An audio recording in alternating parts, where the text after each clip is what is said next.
Well, good morning or good afternoon to you all. Some are in Western time zones, some are Eastern. My name is Stephen Finkelman. I'm the current past president in charge of programming for the Okanagan Jewish community in Kelowna, British Columbia. So I'd like to thank you all for your attendance, both from our local community and from those who are attending from various communities and cities across Canada. We truly welcome you. During the last 2 to 3 years with the pandemic, we have all become quite familiar with Zoom in our daily lives. I have personally used the Zoom platform for Jewish educational events and have become familiar with several Jewish organizations in North America for their excellent presentations. One such organization is the Jewish Heritage Alliance, and I have attended a good handful of their online events. My familiarity with Michael Steinberger and with Dr. Isaac Ammon allowed me to communicate well with them over the last few months in order to set up today's event. My thanks go to both of them for their patience with me, particularly with some technical issues, and their devotion and commitment to their work.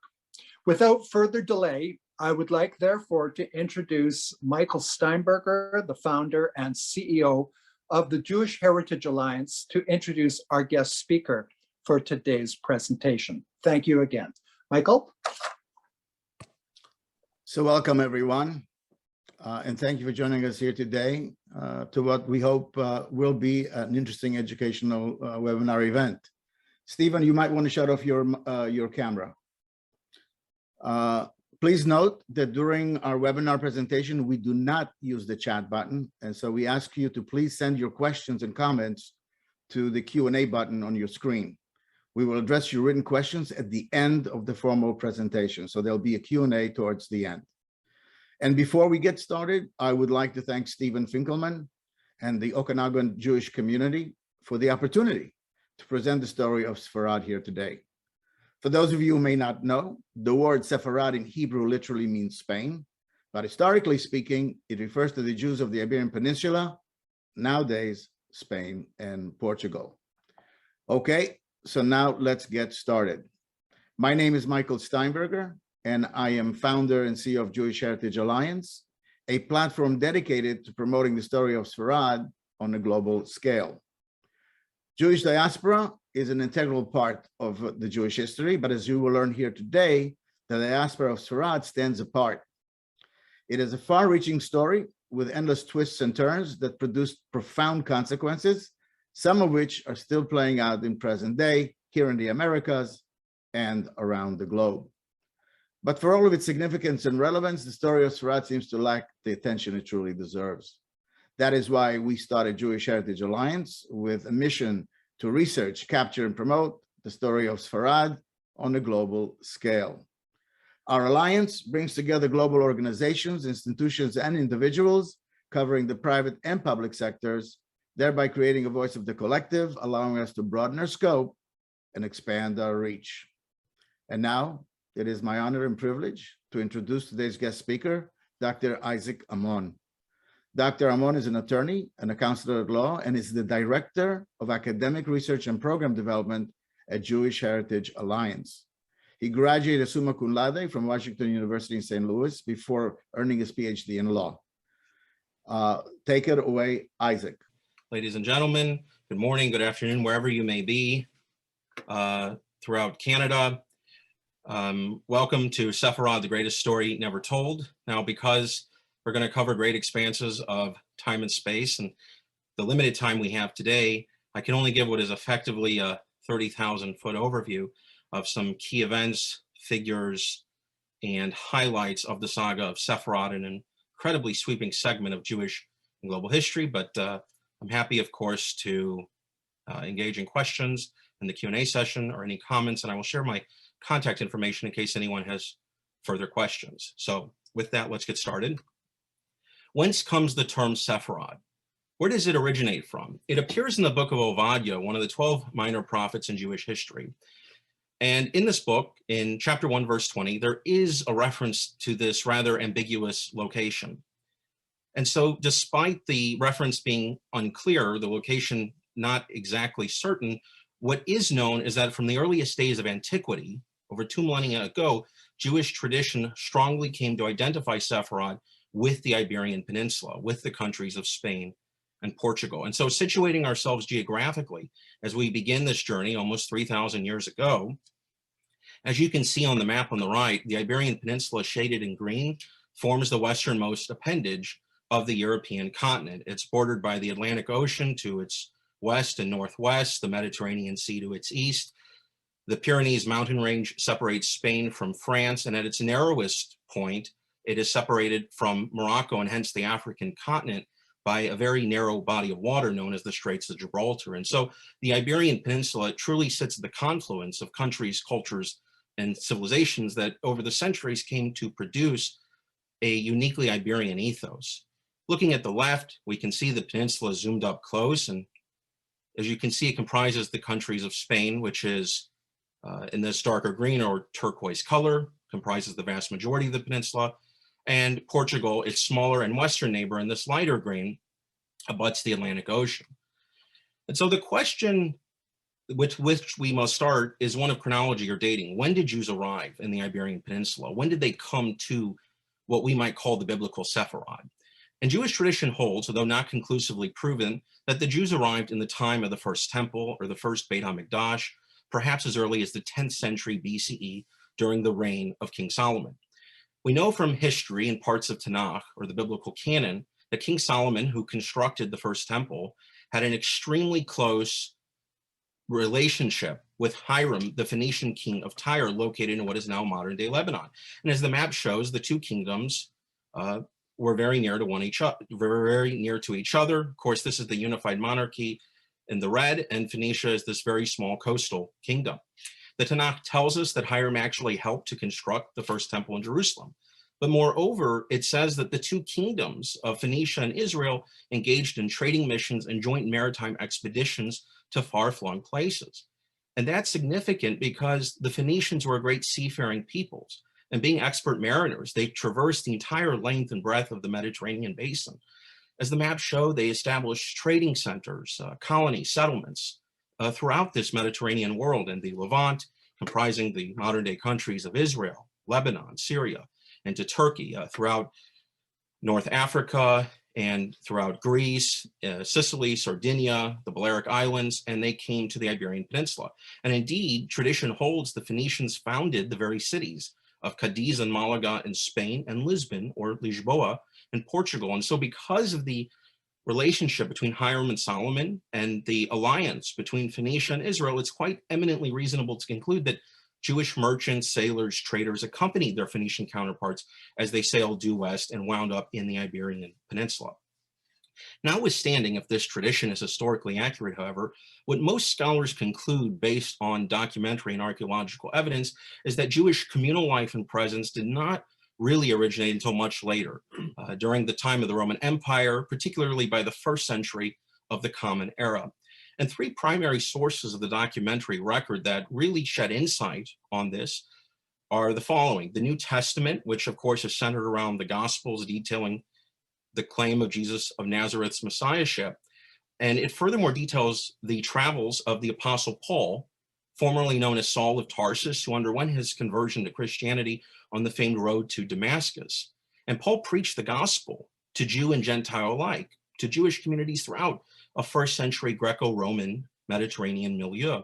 And in his epistolar letter to the Romans, he expressly makes clear his desire to venture as far west as Spain, to the ends of the earth, at least in ancient times, to preach the gospel. And so for that reason, many scholars have concluded that there were well-settled Jewish communities there by the 1st century. A generation after Paul was the noted Jewish historian Josephus, as seen on the right, and he tells us in his great work, The Antiquities, that following the destruction of the Second Temple in Jerusalem in 70 CE by the Romans, to which he was an eyewitness, the Romans dispersed that exiled remnant of the southern kingdom of Judah, which comprised the two kingdoms of Judah and Benjamin, throughout Europe and Asia, in the lands under their domination and occupation. And this included Spain or Hispania. And a third source, which is quite fascinating to look at, of course, is the Babylonian Talmud, that great compendium of rabbinic rulings and sayings seeking to explicate written ambiguities in the written Torah, the Torah Shebechtav, the 5 books of Moses, the Pentateuch. And so the rabbis or sages who were living in Babylon in modern day Iraq make explicit references in different tractates, as seen here, to Spain, Hispania, and Cordoba. And so the very mention of these names by rabbis living in the Middle East across the Mediterranean basin makes clear that by the first few centuries of the Common Era, during the time of the Roman Empire's governance of the Iberian Peninsula, there must have been a vibrant and well-settled Jewish presence there. Archaeologically, it's a bit more sparse. There was a legendary tombstone of Adoniram, a treasurer of King Solomon, supposedly unearthed in the city of Morviedro, nearby Valencia in medieval times, but the earliest authenticated archaeological evidence, according to scholars, is a gravestone of a young girl named Salo, as seen on the right, and her epitaph in Latin indicates her name, her age. She died at 3 or 4, and it says Judea, indicating that she was of Jewish origin. And this was unearthed in the city of Abdera, now known as Adra. Likewise, a trilingual inscription was unearthed in the city of Tarragona, bearing references in Greek, Latin, and Hebrew, dating to roughly this same time period, the 3rd or 4th century of the Common Era. So effectively, this bolsters the documentary record that by these first few centuries of the Common Era, by the time of the Roman Empire's dominance and governance of the peninsula, there were well-settled and well-established Jewish communities throughout the peninsula. Now, in the early 5th century, the Roman Empire in the West started to contract. It eventually collapsed, of course, in 476 CE, and there were repeated Germanic incursions or invasions, the so-called Barbarian Invasions. And as Rome withdrew from many of these countries, which comprise the modern-day countries of Western Europe in particular, a power vacuum developed. These Germanic tribes came in, and in the Iberian Peninsula, the Visigoths came to be masters of the peninsula. Now, initially, the Visigoths espoused a non-Trinitarian Christian creed based on the teachings of the Bishop Arius, which were later deemed to be a heresy by the Catholic Church. This permitted them to be relatively tolerant of other Christians and Jews. In 587, however, King Recared famously converted from Arianism, which is what this theological belief came to be called after its foremost proponent, to Catholicism in an attempt to unify church and state. And at this point, the historical record unmistakably shows that there was an increase in anti-Jewish legislation and sentiment in the peninsula.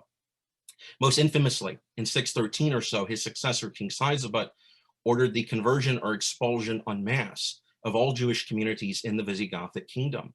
And it's estimated that even at this early date, this ultimatum effectively impacted 90,000 Jews who either submitted to baptism, at least nominally, to remain in Spain, or they fled abroad, primarily to France or North Africa.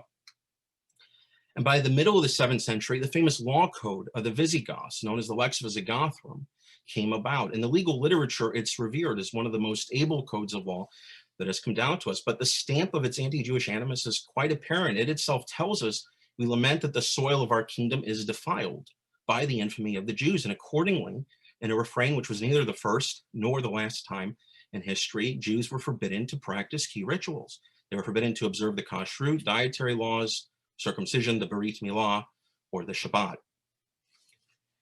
But the most significant clause of the code, which would have far-reaching implications for Jewish, Christian, and Iberian history, is that it tells us, quote, Jews, whether baptized or not, are forbidden to testify in court. And so this clause alone has led many scholars to view this time period, the mid-7th century, as the beginning of what might be called the racialization of religion, where by Judaism ceased to be viewed as a mere matter of faith and came to be seen as something innately biological, as something transmitted by blood or by race, and consequently something which baptism could never efface, no matter how many generations may have been removed from the initial conversion. And so the forcible conversions of the tens of thousands of Jews during the reign of Sisebutt created an entirely new category of persons known as New Christians, Cristianos Nuevos in Spain, or Cristãos Novos in Portugal. Effectively synonymous terms, although some are controversial, for these individuals and their descendants in later centuries would come to be Moranos, Anusim, Conversos, or crypto Jews. And the most significant, I think, legacy of this is that the very phenomenon of crypto Judaism as a heresy, which would come to haunt Iberian history, and of course it does to this day, is that this heresy, crypto Judaism, was born in Iberia in the mid-7th century. And 7 centuries later, or so, the Iberian Inquisition would be created to definitively deal with it. In 711, Visigothic rule came to an end. Muslims under the leadership of Tariq ibn Ziyad crossed the Straits of Gibraltar from North Africa and conquered much of the Iberian Peninsula. As you can see on the map, they conquered Portugal, southern Spain, central Spain, all the way up to the northeast. And Catholic and Muslim sources tell us that Jews aided the rapidity of the Muslim conquest. In fact, they say that the Jews and Muslims worked so well together that the defense of cities in the south of Spain, in the biblical Sefarad, was actually left in the hands of the Jewish community. And as the map shows, Christian kingdoms in the north of the peninsula were disunified or disunited and effectively just petty principalities at this time. And so as a result of the Muslim conquest, this has given rise or birth to the so-called golden age of Sefarad, or of Sephardic Judaism, really marked by the fullest cultural flowering or efflorescence in the 200 years from the 10th to the 12th century, animated by a spirit known as convivencia, of Jews, Christians, and Muslims, all children of the biblical Abraham, living with and working with one another in various fields of human endeavor, in art and architecture and literature and philosophy and history and poetry and astronomy, these monotheistic or Abrahamic faiths searching for some underlying truth common to them all. This is not to say Jews and Christians experienced full political or civic equality, certainly as we would understand it, but it was a remarkable time period which really gave birth to a number of astonishing individuals who came to be famous in Jewish and non-Jewish history, and indeed their names are known to us today. And these included Hasdai ibn Shaprut, who was the vizier or foreign minister to the Umayyad Caliph Abdul Rahman III. He corresponded with the Geonim, or the sages in Babylon, who compiled and codified the Babylonian Talmud. More famously, he corresponded with the Khazar Empire or kingdom in Central Asia, a famous kingdom that converted, at least as the story says, to Judaism en masse. The story was immortalized in the work The Kuzari by the poet and philosopher Judah Halevi a century or so later. Other scholars and figures included Abraham ibn Ezra, a noted biblical commentator, Solomon ibn Gabirol, a reclusive and mystically inclined poet and philosopher, and of course the most famous individual to emerge from this time period at the end, and so quite a fitting tribute to this time period and milieu, was that of Maimonides, as seen on the bottom right, a legal scholar, a codifier, a philosopher, a physician to the Egyptian Sultan Saladin. He penned two magnificent treatises, of course, that are widely known and revered to this day: his Mishneh Torah, his great code of Jewish law, and his Moreh Nevuchim, or his guide for the perplexed, an attempted synthesis of reason and faith in his own time. And so correspondingly, the late Maria Rosa Monaco at Yale University, seen on the top right, dubbed this incredible time period centered around the magnificent city of Cordoba, where Maimonides was born, as the ornament of the world. Following the end of this golden age, the Christian kingdoms in the north of the peninsula had reunified and gradually pushed back or drove out Muslims from many of the territories they had conquered in the initial conquest of 711. And this process, known as the Reconquista, the reconquest, would take centuries, of course, not finished in many ways until the final capture of Granada in 1492, as we shall see. But effectively, by the mid-13th century or so, after the death of Maimonides, the Muslims were reduced to a final bastion in the south of Spain in the kingdom of Granada. And so although there were enlightened Christian rulers who did protect Jews and Muslims, who did not seek to discriminate against them, we see the beginnings of marked deterioration for Jews in everyday life, and certainly see a marked decline by the beginning, or the middle, I should say, of the 14th century, the time of the Black Death or bubonic plague that, of course, devastated Europe in history's greatest pandemic, killing an estimated 30 to 60% of the entire population. Jewish communities were infamously vilified, scapegoated, and annihilated across Europe. And the violence and rioting came to the Iberian Peninsula. Jewish quarters throughout Spain, particularly the Kingdom of Aragon, centered around Barcelona, but other places were assaulted and destroyed, leaving but a remnant, it seems, of survivors for an even greater assault upon them, which was to occur 2 generations later in the infamous summer of 1391. That summer saw riots and massacres erupt against Jews throughout the Spanish kingdoms of Castile and Aragon. As the map shows, it's estimated that somewhere between 50,000 to 100,000 Jews were slain in scores of towns and cities across Spain over a matter of months The victims included every strata of society, no matter what their contributions may have been to the Spanish kingdoms. Most significantly, however, tens of thousands of Jews thronged to the baptismal fonts, seeking to save their lives and those of their children. And so this exacerbated the question of religiosity of these new Christians or conversos. What was their exact identity? And so by the end of the 1390s, as we enter the 1400s, Spanish Jewry was tragically but a shell of its former self. And indeed, it's been estimated that by 1415 or so, 1/3 of Iberian Jewry had been converted to Catholicism, 1/3 had been slain, and perhaps only 1/3 remained. In 1449, conversos, or the new Christians, many of them were nominal Catholics still secretly practicing Jewish rites and rituals, were directly targeted for the first time.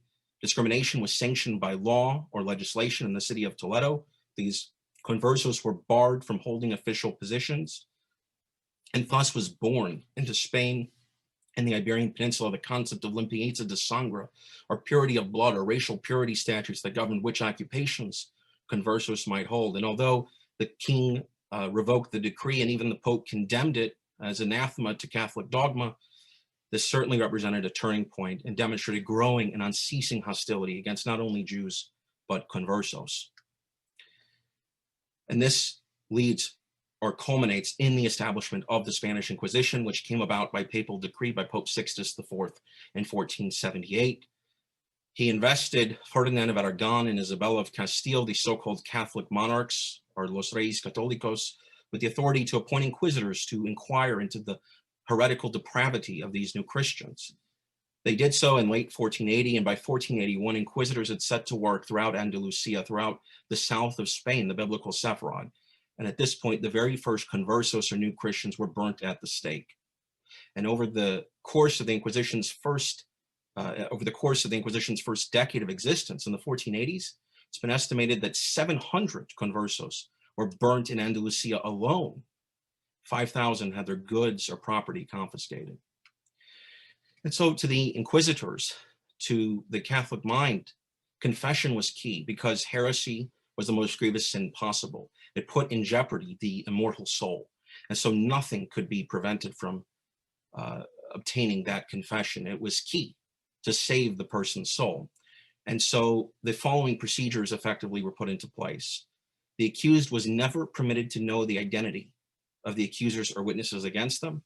Denunciations were anonymous. And once a denunciation or accusation had been made, a presumption of guilt attached to the accused.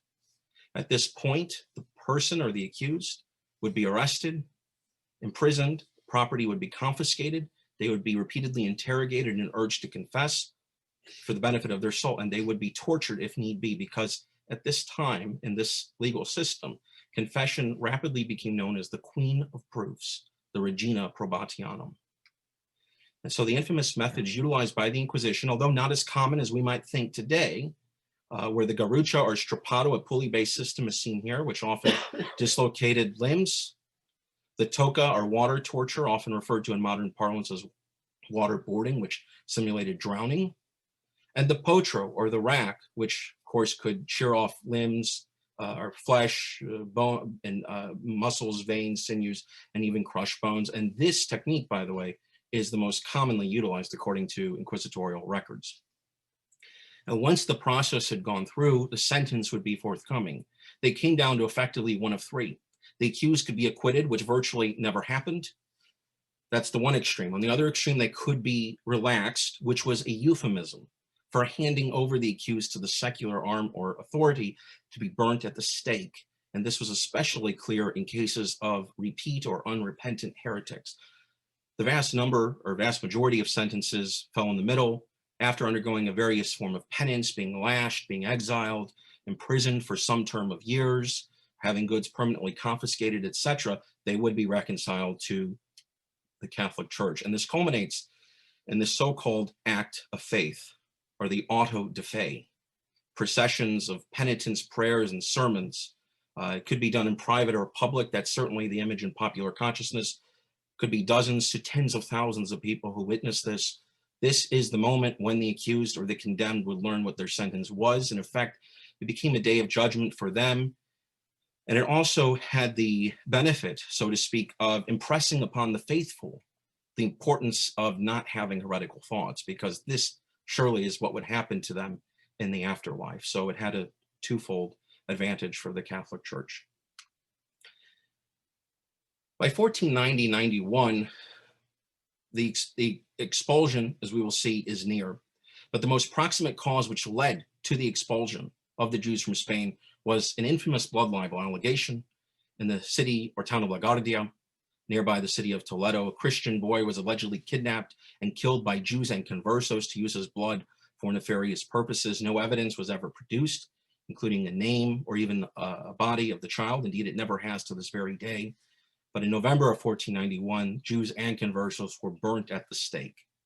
And this child, as you can see, known as El Santo Niño de la Guardia, the Holy Child of La Guardia, was canonized by the church. And this certainly contributed to the final expulsion of the Jews, again, a few months later. But first came the end of the Reconquista, with the final conquest of Granada in January of 1492, 530 years ago. 800 years or so of Islamic rule in the Iberian Peninsula came to an end, as depicted in this magnificent painting by Francisco Pradilla y Ortiz, which is currently housed in the Palace of the Senate in Madrid. The last Muslim Sultan, Abdullah or Boabdil, handed over the keys to the city and to the Alhambra, the citadel and fortress, to Ferdinand and Isabella. And once this happened, the unified Christian kingdom was in the process of being forged, and Jewish life became rather precarious. And so on March 31st, 1492, the infamous Alhambra decree or Edict of Expulsion came forth. Of course, it's so named because it was signed by the monarchs, by Ferdinand and Isabella, in the Alhambra, that magnificent building or citadel located at the base of the Sierra Nevada mountain range in the south of Spain, which is today a UNESCO World Heritage Site. The expulsion order is seen on the right, signed by the king and the queen, some other officials, embossed with the royal seal. The reasons proffered for the expulsion is that continued Jewish presence bolstered the morale of the new Christians, of Jews who, of course, had been converted, sometimes voluntarily, it must be said, to Catholicism, but repeated contacts between openly professing Jews and new Christians made it impossible for new Christians to fully acclimate to their newfound faith and society. And so it was decided the Jews must be expelled from Spain forevermore. The Inquisition was instrumental in this decision. The Jews were only given 3 to 4 months to leave, because it took time, weeks, even up to a month, for remote communities to hear the order. It spared no one, old or young, rich or poor, and those who were rich were not permitted to take gold, silver, or precious stones with them. And of course, the Jews were compelled to sell landed property. And as news of the Alhambra decree trickled throughout the Spanish kingdoms, any Jewish property values rapidly depreciated because, of course, Christians and new Jews would have to sell that property. Into the breach, in a last desperate attempt to avert this impending calamity, stepped Don Isaac Abravanel, as seen here. He was a Portuguese statesman, a diplomat, and a financier who was serving at the court of Ferdinand and Isabella as a treasurer or tax collector. Jewish tradition holds he was a scion of the Davidic house, a direct descendant of King David, presenting himself before the monarchs, Ferdinand and Isabella. He beseeched them to rescind the decree, reminding them of the enormous contributions the Jews had made to Spain, to the Iberian Peninsula, to Sefarad over the centuries. Although accounts vary as to exactly what happened, some seem to attest to some sort of vacillation, especially on the part of Ferdinand. Ultimately, and of course tragically, Don Isaac was not successful. And so how many Jews departed once the decree was sealed is still unknown. It's a matter of great debate more than 5 centuries later. The revisionists say that only 80,000 Jews or so remained in Spain, and contemporary historians estimate 800,000 Jews. Whichever number we take, which is somewhere in between, what the consensus is that only half the Jews left. The other half converted to Catholicism in order to remain in Spain, in their homeland of 1,500 to 2,000 years. And as many of you may know, this Edict of Expulsion, the final deadline to depart Spain, was on or near Tisha B'Av of 1492 or 5252 on the Jewish calendar. And of course, that date commemorates the great tragedies and calamitous events that have befallen the Jewish people across the ages, beginning with the destruction of the two temples in Jerusalem. At this point, ladies and gentlemen, we really see the beginnings of a Sephardic diaspora emerge, because half of the exiles who departed Spain, they further subdivided. Half actually left the Iberian Peninsula altogether and went to the Dar al-Islam, to the lands under Muslim control, to North Africa, and perhaps more famously to the Ottoman Empire, in the Eastern Mediterranean and the Levant, in many cases retracing the steps that their ancestors, the remnant of Judah and Benjamin, had taken following the destruction of the Second Temple in 70 CE. The other half who departed Spain turned west and entered the neighboring kingdom of Portugal. Similar culture, similar climate, similar language. And that is the path we will follow in a moment. But I just wanted to say that although the memory, the legacy of Sefarad was perpetuated, indeed our very talk today is testament to that, this was an abrupt cataclysm in Jewish and global history. Indeed, some scholars have said that from the destruction of the Second Temple by the Romans in 70 CE until the Shoah, or the Holocaust, in our own time in living memory, this was the greatest catastrophe to befall the Jewish people. Indeed, there had been expulsions of Jews throughout history, throughout Europe, in England, France, the Holy Roman Empire, but nothing on the scale or scope. There was nothing comparable to tens to hundreds of thousands of Jews being evicted from their ancestral homeland in a matter of months, a place to which they had made enormous contributions throughout the ages. And so geographically, we can see the emergence of the diaspora. Those who went to North Africa became known as North African Sephardim. Those who went again east to Egypt, to the Levant, to Israel, Lebanon, Syria, up into Turkey, into the Balkans, Southeastern Europe became known as the Eastern Sephardim. The Jews who turned west into Portugal eventually fled when they were able to, as we shall see, reverted to Judaism, as they were also forcibly converted.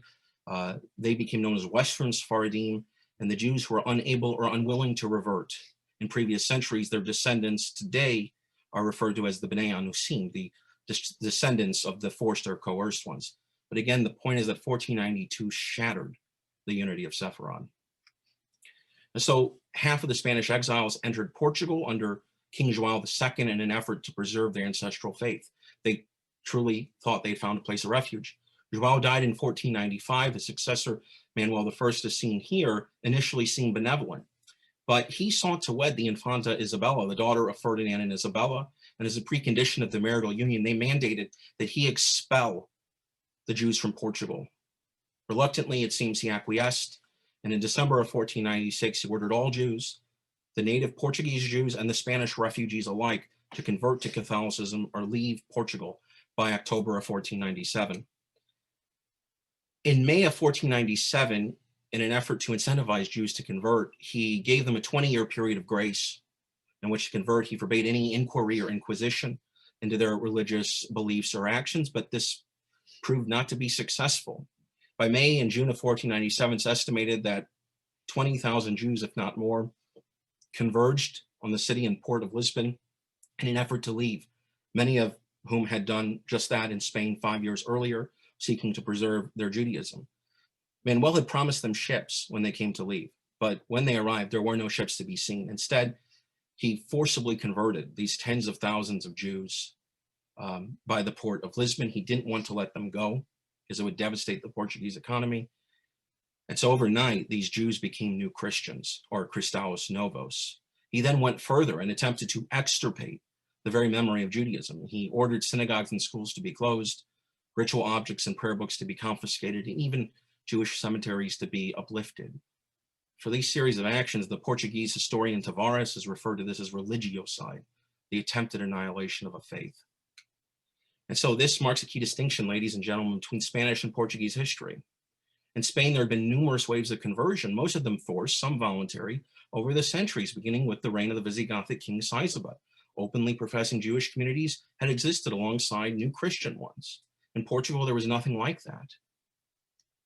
As just mentioned, the entire normative Jewish community, native Portuguese Jews and Spanish refugees alike, were converted effectively overnight, rather violently and forcefully. And this was to have far-reaching ramifications for history. By the end of the 15th century, Judaism as a living, breathing, organic faith officially no longer existed on the Iberian Peninsula. And so the people of the book, a term usually applied to Jews, became people of memory. Again, there were no more synagogues or schools, prayer books, ritual objects, study halls, or rabbis. Judaism went underground and effectively became oral transmission of knowledge centered around the rituals of the home. Women became the primary guardians and teachers of crypto-Judaism, confirmed in the inquisitorial records, and the Inquisition was quite cognizant of this, and thus focused exceptionally upon women, because they knew that women were the ones transmitting the rituals, the knowledge, and the faith to the next generation. An important distinction to make also is that Portuguese crypto-Judaism entrenched itself much further. It became much more resilient than it was ever allowed to get in Spain, and there are three reasons for this. First, it was not the Portuguese Jews alone who were forcibly converted. It included the Spanish exiles, instead a remnant of those who had left Spain. They had just left in order to remain faithful to their Judaism, and so they were not submit to baptism so easily. And so they mutually, these two groups, bolstered one another's faith. Second, Manuel prohibited the new Christians from leaving the country in 1499 because he thought they would revert to Judaism. And so many people who would have left to preserve their Judaism were forced to remain in the country. And lastly, the Inquisition did not yet exist. It had already been operating for over a decade in Spain by the time of the 1492 expulsion. In Portugal, it would not come for another 4 decades. And so for these reasons, crypto-Jews in Portugal had decades to acclimate themselves to their newfound faith and society and bolster themselves for the eventual arrival of an Inquisition, which came in 1536. The lower-ranking masses and the clergy were aware that many of these new Christians were secretly practicing Jewish rites and rituals, especially the ones who had been forcibly converted overnight. And so in April of 1506, during Passover and Easter, when famine and plague afflicted the Portuguese kingdom, it's estimated that somewhere between 2,000 to 4,000 new Christians or Cristãos Novos were slain across the city of Lisbon, primarily centered in the Alfama, which housed the Judiaria, or the Jewish quarter, or many of them were taken to this square seen in the photo, to the Rocio Square in the center of Lisbon, and set in huge bonfires, which were set alight as depicted in this wood carving. Apparently stung by pangs of conscience, King Manuel lifted the prohibition on conversos emigrating, and many fled at this point to seek new lands of refuge. After his death, this permission to leave would be reversed. He died in 1521, and his son and successor, João III, is seen on the right, finally procured a papal bull from Pope Paul III on the left, authorizing the establishment of an Inquisition in Portugal in 1536. Although new Christians mounted a spirited campaign against it, and they did delay the introduction by a few years, the first auto de fe, or act of faith, was held in Lisbon in 1540. And one of the most famous Portuguese new Christians who fled the peninsula and who truly changed the course of history was that of Gracia Mendes Nassi. Born in Lisbon as Beatriz de Luna in 1510, she fled to Antwerp with her daughter after her husband died in 1538, a mere 2 years after the Inquisition came to the country. In 1542, she assumed sole control of the House of Mendes, and using her newfound power, wealth, and influence, she developed an extensive escape network, assisting thousands of conversos to flee the Iberian Peninsula. She herself was compelled to leave Antwerp to seek refuge in the Italian city-states of Venice and Ferrara in the late 1540s, whereupon she reverted to Judaism herself, becoming known by the name which history has given her, Doña Gracia Nassi, or La Señora, the woman. She made her way ultimately to Constantinople, or Istanbul, in the early 1550s, became a remarkable patron and benefactor of Jewish causes, and acquired a long-term lease from the Ottoman government to the city of Tiberias in an effort to spur greater Jewish settlement in the Holy Land. And today, a museum and a hotel are named for her in that very city. In 1580, a remarkable development occurred in history. Spain and Portugal effectively united under the figure of Philip II of Spain. They entered union, hence known as the Iberian Union. And at this point, the borders opened between the two countries because effectively it was one. And so Portuguese new Christians who had been forbidden to leave Portugal were able to leave and enter Castile and Spain. And from there, they're able to make their way around the world, throughout Europe, to the Middle East, many cases rejoining their former co-religionists or brethren who had departed Spain in 1492. Others, of course, made it to the New World. And so many left that eventually to find a Portuguese overseas became synonymous with crypto-Jew or Judaizer. And so in the records, if anyone's ever referred to as a Portuguese, it doesn't really mean Portuguese, it means crypto-Jew. And so in a sense, the Inquisition defeated its very purpose. It perpetuated the Jewish identity it was trying to suppress. It certainly expelled Judaism as a living faith from the peninsula, but not the Jews. Through constantly reminding Jews of our crypto-Jews of their Jewish heritage, it sustained the very heresy. This was compounded by widespread societal discrimination and a Catholic milieu where everything was Catholic. Physical landscape, mental thought, discourse. So this really forged a converso group identity. And they became known as members of the Portuguese nation, La Nación or the Nassau, wherever they went around the world. And it's interesting as well that two strains emerged in the crypto-Jewish mind, that of skepticism and that of messianism, and both would come to challenge rabbinic Judaism. And so in the 1590s, the first arrival is recorded of Portuguese New Christians who came to the city of Amsterdam, but they were worshiping secretly. They were still openly or officially Catholics, but by 1616, they established a modus vivendi or agreement with the fledgling Dutch Republic, which had proclaimed its independence from Spain a few decades earlier, and they were permitted to openly worship as Jews, provided they did not threaten the integrity of the body politic. In 1639, the Sephardic community was formally unified when three synagogues merged, and in 1675, the famous Portuguese synagogue, or the Synagoga, as seen here, was inaugurated. Two stories which tragically exemplify the situation which many Portuguese New Christians found themselves are the following, particularly the first one, that of Uriel Acosta, or da Costa, born in Portugal to a new Christian family. He was made aware at an early age that he had Jewish antecedents or ancestors. Eventually, with his mother and brothers, he fled Portugal for Hamburg and Amsterdam. But being a new Christian, he was not familiar with normative Judaism, especially rabbinic authority. And so when he came to these cities, he encountered it for the first time. This struck him as very much like the Catholic Church. He viewed rabbinic authority or Judaism as corrupting the law of Moses, and he challenged it. He was excommunicated. Eventually, he sought to be reconciled and was forced to publicly recant his errors in the synagogue, as seen in this painting. But this was very humiliating for him. He went home, finished writing his autobiography, Exemplar Humanae Vitae, Example of a Human Life, and he committed suicide. A younger contemporary, and perhaps one of the most famous Portuguese New Christians, was that of Baruch or Bento Spinoza, later Latinized to Benedictus. Born in Amsterdam to conversos who had reverted to Judaism before he was born, he seems to have had a traditional Jewish education. But by his late teens and early 20s, he came to reject established Jewish beliefs. And in 1656, and perhaps the most severe ban or cherem ever issued or uttered in the history of Judaism, the Ma'amad, or the leadership of the Amsterdam community, wrote the following, quote, "By decree of the angels in command of the holy men, we excommunicate, curse, and damn Baruch de Spinoza for his abominable heresies and monstrous deeds." And a copy of the excommunication order on the bottom right is still extant in the archives of the community. It's not exactly clear what his opinions were that led him to be excommunicated, but many scholars suspect he wrote them down in his Tractatus Theologico Politicus, in which he came to reject a number of doctrines that are essential in Judaism, rejected Mosaic authorship of the Pentateuch or the Torah, the immortality of the soul, the binding nature of the Torah, and even the very concept of a providential deity or personal God. For him, God was what he called the uncaused first cause, synonymous with the totality of creation, or as he put it, Deus sive natura, God or nature. Now, unlike Acosta, he never sought to be reconciled. He never attempted to have the ban lifted, and indeed it remains in place officially to this day.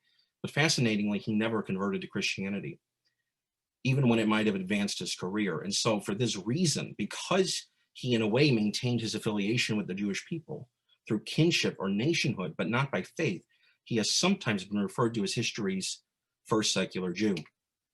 And one of his teachers was a Portuguese New Christian, Menashe ben Israel, born as Manuel Dias Soeiro, who moved to Amsterdam as a young boy.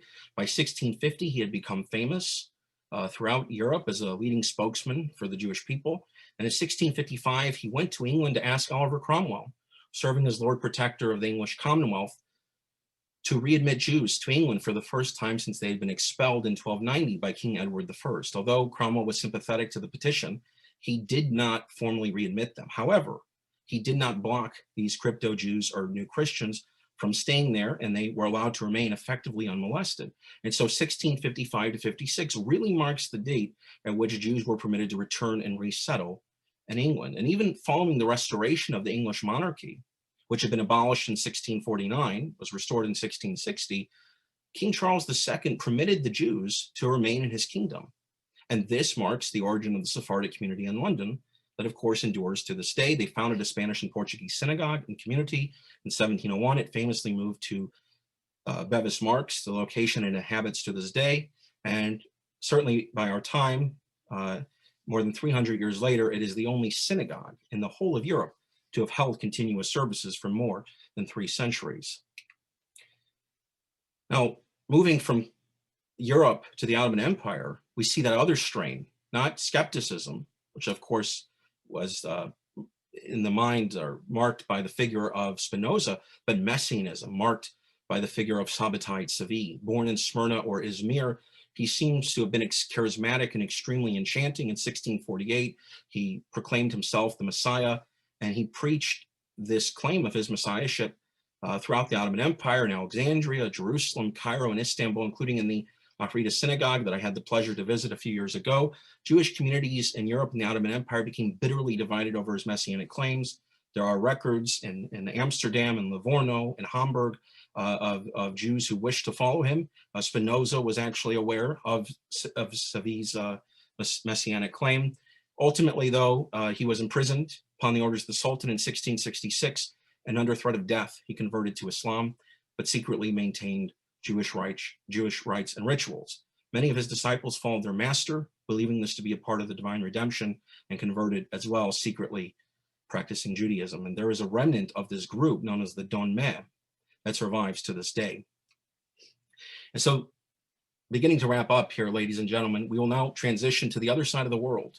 We will leave the Mediterranean world, so to speak, of Christendom and Islam, and go across the New World, beginning with the journeys of Christopher Columbus. Many scholars have speculated over the ages, what was the religious identity of Christopher Columbus? Because we know that members of his crew were conversos. Famously, Luis de Torres, the translator, had converted from Judaism a few days before Columbus departed, which was the same time, of course, as the expulsion from Spain. Columbus was financed by leading conversos Luis de San Angel and Gabriel Sanchez. And in her work, Christopher Columbus, the DNA of his writings, the latest Stella Rizzari makes quite a compelling case, because she notes that although Columbus was nominally from Genoa, Italy, he doesn't seem to have communicated in Italian. He spoke Catalan or Castilian. Letters to his children have an acronym, the BH, short for Be'ezrat Hashem, with the help or assistance of God. In his last will and testament, he left money to orphan young girls for dowries. And of course, he delayed the departure from Spain by 1 day, so as to not coincide with Tisha B'Av. Notwithstanding Columbus's true religious identity, he lived and operated and was supported by a Jewish and converso milieu. And so, beginning with Christopher Columbus, tens of thousands of conversos, or new Christians from Spain and Portugal, followed, crossed the Atlantic, and came to the New World. The Cristianos Nuevos from Spain and the Cristãos Novos, who really went to Brazil following the Portuguese discovery, quote unquote, of the country in 1500. But of course, they were all worshiping secretly, and again, were overtly Catholic. In 1630, the Dutch fleet conquered the state of Pernambuco in northeastern Brazil from the Portuguese, centered around the city of Recife. And at this point, history changed, because the Dutch governor, Johan Maurits, as seen here, permitted these crypto-Jews to openly profess Judaism. He allowed them to build a synagogue, seen here, Kahal Sor Israel, the earliest in the Americas. And it's estimated that by 1645, there were somewhere between 1,000 to 1,500 Jews, the same size as the Amsterdam community. Amsterdam sent resources and personnel to assist, including Rabbi Isaac Aboab de Fonseca, as seen here, who thus bears the distinction of being the first rabbi in the history of the Western Hemisphere. In 1654, the Portuguese reconquered Recife and the state of Pernambuco, and gave the Dutch and the crypto-Jews 3 months to leave. At this point, there are effectively 3 options. Many stayed in Brazil and moved into the Sertão, or the Brazilian hinterland, or the interior of the continent. Others went back across the Atlantic and returned to Europe, especially Amsterdam, including Rabbi Isaac Aboab, who became the Sephardic chief rabbi of Amsterdam, in which case he actually seems to have presided over the excommunication of Spinoza 2 years later.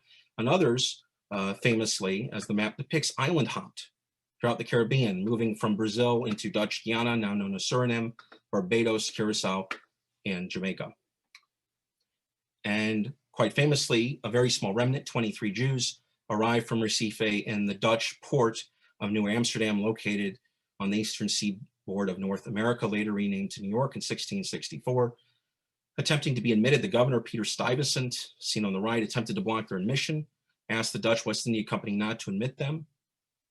But cognizant of their extensive business acumen and international trading networks, they compelled Stuyvesant to admit and to give these crypto-Jews, or now officially Jews, permission to live, trade, and travel and to worship freely.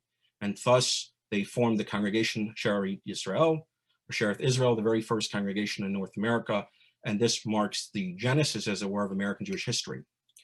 And following this, a number of Spanish and Portuguese synagogues and communities were formed all along the East Coast, in Newport, Rhode Island, in Charleston and Savannah, and other places, complementing already existing synagogues in the Caribbean and South America.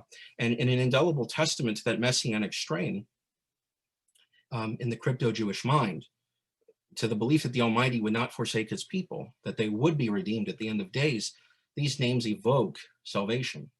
They are all variants, the Spanish and Portuguese synagogues, of remnant hope dispersed, or salvation of Israel. And of course, one of the most famous ones is in Montreal.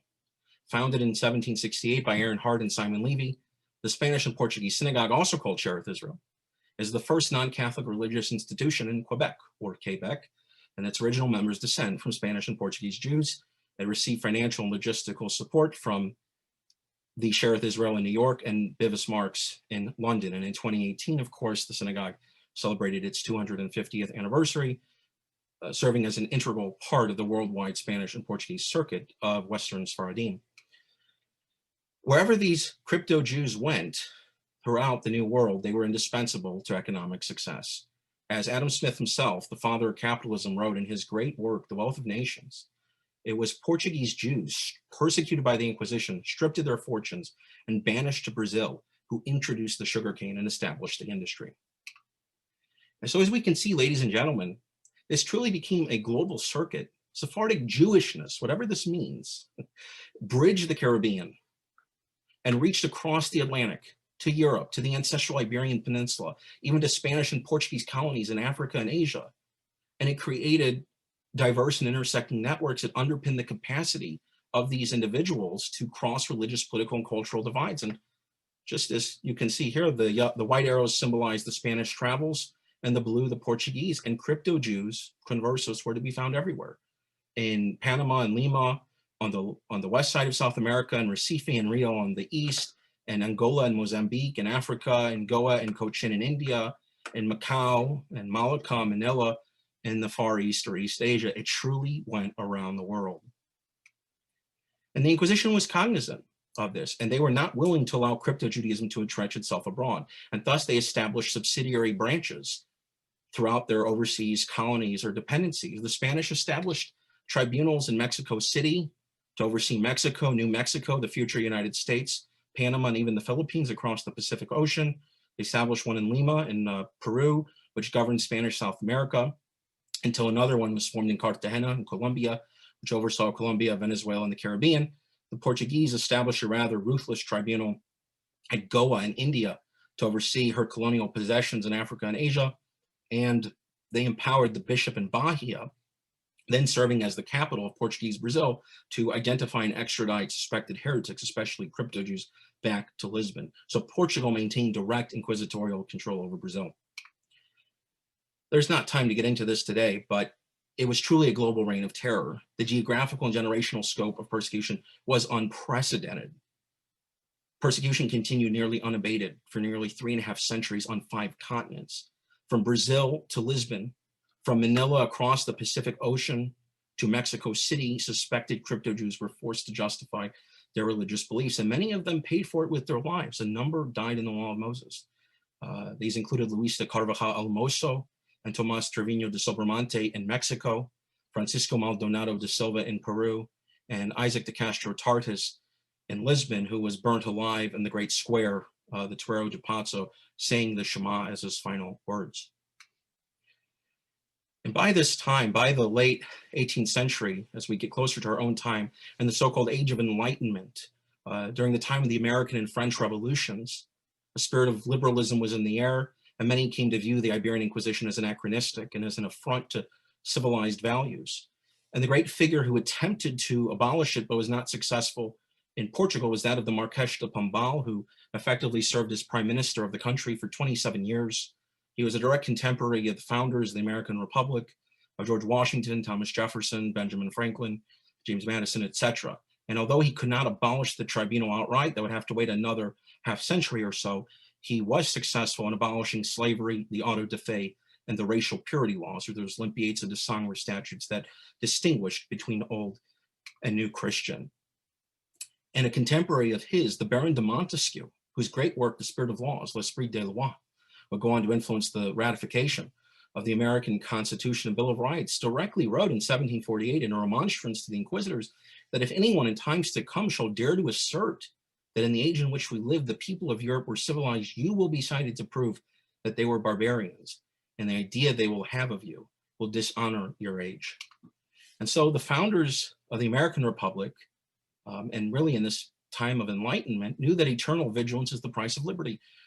And a look, ladies and gentlemen, at the Constitution ratified in 1787 and the Bill of Rights in 1791 really seems, at least to me, to make clear that the founders really attempted to thwart the establishment of an inquisition on American soil. The First Amendment guarantees complete freedom of conscience and religion, speech, press, and assembly.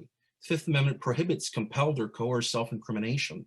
The Sixth Amendment guarantees the accused the right to confront one's witnesses and to have the assistance of counsel. And the Eighth Amendment prohibits cruel and unusual punishment. And many scholars have identified this as explicitly prohibiting the rack, the wheel, the toca, and other methods infamously utilized by the Inquisition. In Canada, of course, these same protections and rights were enshrined constitutionally in the 20th century in the famous 1960 Bill of Rights and in the 1982 Charter of Rights and Freedoms that, of course, guarantee fundamental freedoms and legal rights. And so the Inquisition came to be abolished in the mother countries in the first third or so of the 19th century, in 1821 in Portugal and 1834 in Spain. And so finally, ladies and gentlemen, I'd just like to examine two brief case studies of crypto-Jewish communities that endured in the Iberian Peninsula, in the eye of the hurricane, so to speak, Mallorca and the Balearic Islands and Belmonte in Portugal. In Mallorca, one of the islands, again, off the coast of Spain in the Mediterranean, the entire Jewish community had been forcibly converted in 1435. In 1488, the inquisitors came to the island when that first generation of converts were dying. And within a half century, hundreds of these individuals, these Shoetas, as they came to be known, a derogatory epithet, were tried, penanced, and burnt at the stake for the heresy of crypto-Judaism. The Inquisition seems to have gone relatively dormant until the late 17th century, but it returned with a vengeance. And by this time period, hundreds of these crypto-Jews were condemned and burnt at the stake in a period known as the Cremadissa, or the mass burnings. The largest act of faith, or auto de fe, in the history of the Balearic Islands occurred on May 6, 1691, when 37 individuals were relaxed and 3 were burnt alive. Rafael Valls, the spiritual leader of the community, Catalina Tarangi, who according to inquisitorial records urged Valls to hold fast to his faith, and her brother, Rafael Tarangi. And this so-called bonfire of the Jews was witnessed by 30,000 people. In 2011, the Balearic Islands apologized for the first time in history. And this is an image on the top right of the president of the Balearic Islands shaking hands with Rabbi Nissan ben Avraham, a direct descendant of Catalina Tarangi. That same year saw Rabbi Nissim Karlitz, a Haredi or ultra-Orthodox rabbi in Israel and a nephew of the famous sage the Chazon Ish, recognized the descendants of the Shoetas as fully Jewish. In 2018, a memorial plaque to this 1691 bonfire of the Jews was officially installed outside the plaza where it occurred. And in 2021, a few months ago, during the holiday of Sukkot, the first publicly funded sukkah was installed since the days before the expulsion. And in Belmonte, a rather mountainous region of Portugal, the Jewish community was founded in the 13th century, but our story begins in 1917 when Samuel Schwartz, as seen here, a Polish Jewish engineer, went there for work. He encountered an individual, Baltazar Pereira de Souza, who said that his family secretly practiced Jewish rituals. Not necessarily believing the other, de Souza brought Schwartz to the community and introduced Schwartz to the rezaderas, to the old women who were the guardians of the tradition, because again, women were the primary teachers. They didn't believe him until he said, Shema Yisrael Adonai Eloheinu Adonai Echad. Hear, O Israel, the Lord is our God, the Lord is one. And at the name Adonai, the old woman covered her face and said, he knows the name of our Lord. He is one of us. The Jews of Belmonte, or the crypto Jews, had been cut off for centuries from the rest of the world. They believed they were the last surviving Jews on the planet. Schwartz was welcomed into the community and proceeded to write a book about a century ago detailing the rituals and beliefs of these new Christians, or Christaus Novos. And among them included the fact they did observe Shabbat. They, of course, had to light candles in hidden places so no one could peer in and denounce them to the Inquisition. They did observe Passover to a certain extent. They baked the matzot in secret, and they did hold the Seder commemorating the Exodus from Egypt, albeit on a different date on the Jewish calendar. So again, to throw inquisitors off the scent, they venerated fasting above feasting, and they came to truly venerate the most the Day of Atonement, Yom Kippur, and the Fast of Esther. And they came to look at Esther as their patron saint, because was not Esther a crypto Jew? Was not she one who had to hide her Jewish identity until the time was right? The book of Esther, the Megillah itself, tells us that Mordechai commanded her not to reveal her people or kindred. And at the end, before she went to seek salvation for the Jewish people, she implored the Jews of Shushan to gather together and fast for 3 days before which she would present herself to the king. And famously, as she put it, if I perish, I perish. And so the fast of Esther became transformed into the festival of Santa Esterica. Women fasted for 3 days, taking turns around the clock. They viewed it as a symbol of martyrdom and a source of strength. And they believed it was a type of atonement for the sin of living a double life, and that it would hasten the coming of the final redemption.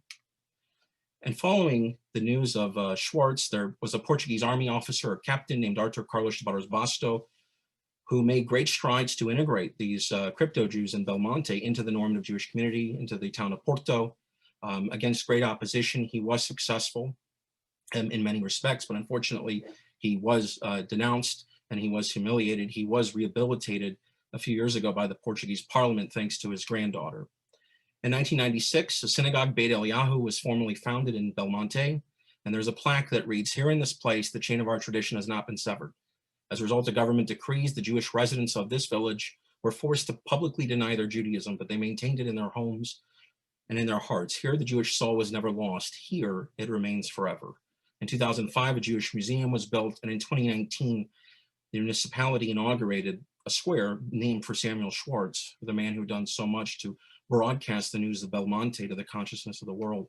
That same year, the Jewish community of Porto financed production of a film entitled Sefarad, detailing the incredible exploits of Artur Carlos de Barros Basto and his Herculean efforts to bring the crypto Jews back to Judaism, or the Jewish world. And so today, ladies and gentlemen, where does this find us? A groundbreaking study in 2008, analyzing the Y chromosome of 1,100 men from throughout the Iberian Peninsula, as this chromosome is transmitted virtually unchanged over the generations from father to son, shows about 20% of Iberian men have Sephardic ancestry. So this is a testament simultaneously to convivencia, those days of the golden age, as well as to the numerous forced conversions of Jews over the centuries. An even greater groundbreaking study was published in 2018, which analyzed the DNA of 6,500 people throughout Latin America, and to their astonishment, researchers found that 25% of Latin Americans, or 1 in 4 Latinos, have genetic descent from Sephardim, from these new Christians from Spain and Portugal. And so the numbers are astonishing. They're huge. If we take into account the 650 million people in Latin America, the 60 million Latinos or Hispanics in the United States, the 20% of modern day Iberian men who have Sephardic blood, the number of descendants of Sephiroth is 200 million people. They may not be halakhically Jewish. Many of them may not wish to come back, but they have an indelible connection to the children of Israel, to the story of Sefarad. So in the end, ladies and gentlemen, Moses the lawgiver commanded our ancestors 3,000 years ago, near the end of his own life, in Deuteronomy 32:7, or Devarim, Zechor yemot olam binu shnot dor vador, shalavicha v'yageidcha, zekenecha v'yomer lach. Remember the days of old. Consider the generations past. Ask your father, and he will inform you, your elders, and they will tell you. And so it's fascinating that some of us, many of us, I'm sure listening in, once had ancestors who lived together, including my own, on the Iberian Peninsula. So this virtual talk is a reunion of sorts. This journey, this saga of Sefarad, of 3,000 years spans eons and goes to the ends of the earth. It has changed history, genetics, religions, geography, economics, societies, politics. We need all the branches to tell this story. North African Sephardim, Eastern Sephardim, Western Sephardim, and B'nai Anusim. From King Solomon to Hazadeh ben Shaprut, Maimonides, to Don Isaac of Ravenel, Doña Gracia Nasi to Menashe ben Israel, Rahael vowels to our own time, our own ancestors. The story continues. As the late Rabbi Jonathan Sachs, the former chief rabbi of the United Kingdom, a man I once had the honor to meet, put it most eloquently, we did not come from nowhere, nor does our story end with us. We are chapters in a long and still being written story, a letter in the scroll of the book of the people of the book. Take it, cherish it, learn to understand and to love it, and pass it on to future generations, for you are a member of an eternal people. Let their eternity live on in you. And so that is the mission of Jewish Heritage Alliance, to communicate this history, memory, and legacy to the world at large. Thank you very much to Stephen Finkelman, the Okanagan Jewish community, and all of you for listening in. I hope you found it most informative and interesting, and I'm happy to, of course, answer questions, comments, and please feel free to contact me via email or phone for further information or resources. And with that, Michael, I turn it over to you. Thank you, Isaac. Thank you very much for your comprehensive, illuminating presentation. Let me switch the view, I think, for all of us. Let me try this. Give me a second. View, side by side, gallery. Again, thank you, Isaac, for your comprehensive, illuminating presentation, bringing much needed clarity and attention to the Sefarad experience. So before we go into the Q&A segment, I would like once again to thank Stephen Finkelman and the Okanagan Jewish community and all of today's guests for helping us make this event a success. To learn more about the fascinating saga of Sefarad, we invite you to join us on future events. To do so, simply go to our website where you can register to receive our newsletters. And now I'm going to go to the Q&A segment, and I turn it back over to you, Isaac. Okay. You could take a look at the segment. Stop screen sharing. Okay. Okay, so I'm trying to pull it up here. Let's see. Yes, so okay, I see a question. You don't mention the blood libel of Simon of Trent in 1475, or blood libels that happened throughout the 15th century. How much of a link is there between the Inquisition, which was promulgated only 3 years after the Trent episode, and a broader anti-Jewish atmosphere in this period? Well, so that's a great question. There, of course, are a number of blood libels that happened. The one in Spain, La Guardia, of course, is not the first. It goes back to the 12th century in England. But to answer your question, certainly, I would say there is a link. The Inquisition, you know, most scholars believe it's a fabrication. It's a complete concoction. As I said, there's no evidence that's ever been produced to this very day. No body, no names, no dates. And so I would certainly agree with you that a broader anti-Jewish atmosphere led the Inquisition to capitalize on that and to fabricate the story, which of course led them to achieve their goal of expelling the Jews from Spain a few months later. Another book, another question. Jonathan Israel, his new book, has looked to Conversos as the group has done the most to bring revolutionary thoughts into European society. He looks at their having to continue to practice underground as fundamental to developing a revolutionary tradition that would emerge in the Dutch Republic and later in the works of radical enlighteners. What are your thoughts on the idea that radicalism or democratic thought has its basis in the Converso or Sephardic struggle? So I know of Jonathan Israel. I haven't read his new book yet, but thank you for that. I will get to it. I'd say, sure, there's a connection. I mean, a lot of these scholars and philosophers, I think, were influenced. Spinoza, of course, went on to influence a number of later philosophers and future generations, and even in his own time. So I would think, yes, a lot of them became extremely radical. They became anti-clerical, vehemently opposed to the Catholic Church. And I think in many ways they did help to, or perhaps they fed from and they helped create the Age of Enlightenment. I think it was one hand feeding the other. but that's a great question. Thank you. Another one, where does the Hebrew congregation of St. Thomas fit into the saga? Founded in 1796, I thought it was the oldest extant synagogue in North America and the Caribbean. So, good question. The Congregation of Shearith Israel in Manhattan is the original building. It doesn't date to that time. That building is much later. You could be right on that. I understand, though, the Toro Synagogue in Newport, Rhode Island, the synagogue dates to 1763. In fact, the Toro in Newport and Shearith Israel Manhattan, have had a tussle over which one is older, and it goes back and forth. But that's certainly worth, I guess, doing more research. Let's see, another. You mentioned Adam Smith, the mentioning of Jews involved with the sugar cane. Can you elucidate more about Sephardic Jews involved in colonization, the slave trade, as well as exploitation of slave labor? So that's a great question.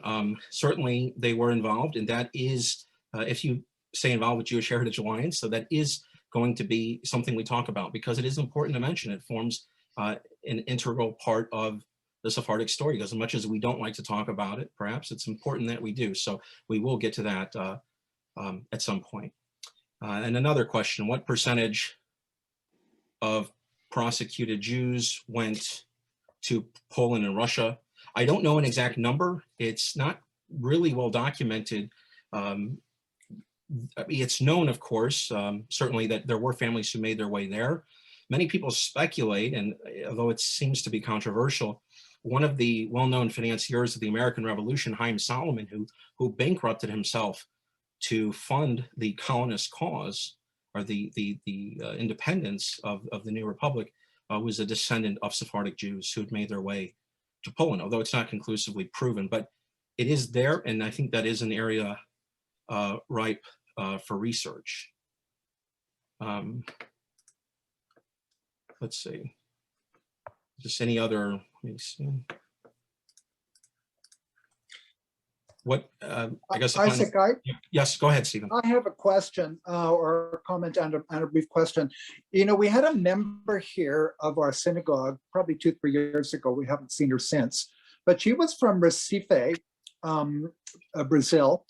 Her English wasn't the best. It was a little hard to sort of figure her out until you actually sat down with her, but she seemed to be part of the Beit Anusim in Recife and was involved with the return to Judaism in Brazil, in this area of Brazil. It was quite interesting. One other little question, would you like to share your family's history with the group?